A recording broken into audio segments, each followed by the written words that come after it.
അഖിൽ, ഇന്ന് രാജ്യം കണ്ടത്, ദില്ലിയിൽ കണ്ടത് ഒരു നരനായാട്ടാണ്. പ്രവേശന പരീക്ഷാ ക്രമക്കേടുമായി ബന്ധപ്പെട്ട് രാജ്യത്ത് വലിയ തരത്തിലുള്ള പ്രക്ഷോഭങ്ങൾ ഉയർന്നു വരുന്നു. അതിൻ്റെ സമാധാനപരമായ ഒരു രീതിയാണ് ദില്ലിയിൽ ജന്തർ മന്ദറിൽ കണ്ടത്. ഇന്നെന്തിനു വേണ്ടിയാണ് ഈ യുവാക്കളെ, വിദ്യാർത്ഥികളെ തല്ലി ഓടിച്ചത്? ഏതെങ്കിലും തരത്തിലുള്ള പ്രകോപനം അവർ ഉണ്ടാക്കിയിരുന്നോ? അല്ലെ, സമരങ്ങളെ അക്രമാസക്തമാകുമ്പോൾ പോലീസ് ലാത്തിചാർജ് നടത്തുന്ന ആദ്യമായിട്ടാണ് അങ്ങ് ചാനലിലൂടെ ക്യാമറയിലൂടെയൊക്കെ കാണുന്നത്? അങ്ങ് ആദ്യമായിട്ട് കാണുന്നത് പോലെ, ആദ്യമായി ഒരു സമരത്തിൽ സംഘർഷമുണ്ടാകുന്നത് പോലെ, ആദ്യമായി ഒരു സമരത്തിൽ ലാത്തിചാർജ് ഉണ്ടാകുന്നത് പോലെ, ആദ്യമായി ഒരു സമരത്തിൽ, വിദ്യാർത്ഥി സമരത്തിൽ ജലപീരങ്കി പ്രയോഗിക്കുന്നത് പോലെ ആശ്ചര്യത്തോടു കൂടിയാണ് അങ്ങയുടെ ചോദ്യവും ഇൻട്രോയൊക്കെ എനിക്ക് തോന്നുന്നത്. ഞാൻ വിദ്യാർത്ഥി സംഘടനാ പ്രവർത്തനത്തിൽ നിന്നാണ് യുവജന പ്രസ്ഥാനത്തിലേക്ക് വരുന്നത്. ഞാൻ എൻ്റെ വിദ്യാർത്ഥി സംഘടനാ കാലഘട്ടത്തിലും യുവജന സംഘടനാ കാലഘട്ടത്തിലുമൊക്കെ കേരളത്തിൽ ഇടതുപക്ഷത്തിൻ്റെ പോലീസിൻ്റെയും അടി കൊണ്ടിട്ടുണ്ട്, കേരളത്തിലെ കോൺഗ്രസിൻ്റെയും പോലീസിൻ്റെ അടി ഞാൻ കൊണ്ടിട്ടുണ്ട്. അപ്പോൾ സ്വാഭാവികമായി അങ്ങ് പറയുന്ന ഈ ആശ്ചര്യമൊന്നും എനിക്ക് തോന്നുന്നില്ല.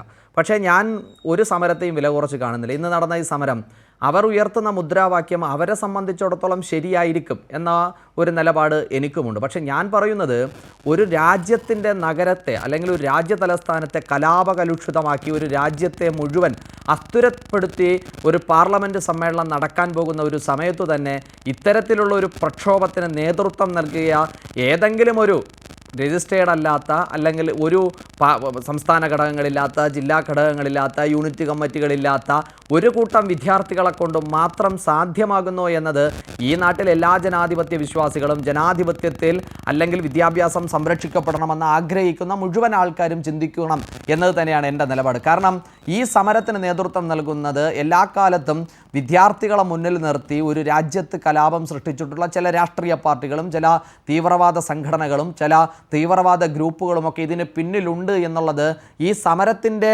ഒരു തുടക്കം മുതൽ നമുക്ക് കണ്ടാൽ മനസ്സിലാവും. ഞാൻ പറയുന്നത്, അങ്ങ് 54 ഇഞ്ചിൻ്റെ അളവ് കൊണ്ടാണോ ഈ സമരത്തെ നേരിടുന്നതെന്ന് ചോദിച്ചു. അങ്ങ് 10 വർഷക്കാലം മുമ്പ്, അല്ലെങ്കിൽ 12 വർഷത്തിന് മുമ്പാണല്ലോ, 12 വർഷ ശേഷമാണ് രാജ്യത്ത് നരേന്ദ്രമോദിയുടെ BJPയുടെ ദേശീയ ജനാധിപത്യ സഖ്യത്തിൻ്റെ സർക്കാർ അധികാരത്തിലുള്ളത്.